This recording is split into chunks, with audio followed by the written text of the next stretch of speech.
আওয়ামী লীগের, জঙ্গি লীগের জন্ম ভারতে, তাদের মৃত্যু ভারতে হবে।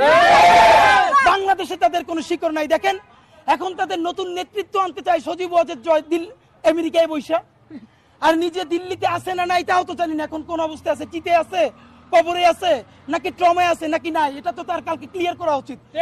আমার ধারণা সে তো ভালো অবস্থায় নাই, কারণ যেই রিয়েকশন মেম্বার দেওয়ার কথা সেই রিয়েকশনও যে হাসিনা দিছে 15 বছর ধইরা, এখন তারে পোলাপান যেই সব চুদলিং পং পং বলে, এটা তার উচিত তো নারায়ে তাকবীর বলে গালি দেওয়া।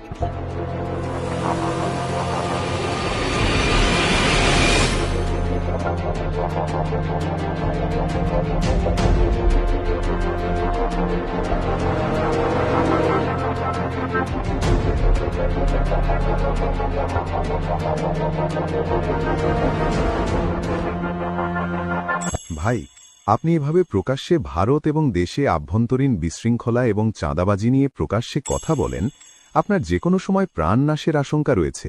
তাই আপনার জন্য রাষ্ট্রীয়ভাবে সিকিউরিটি দেওয়া প্রয়োজন।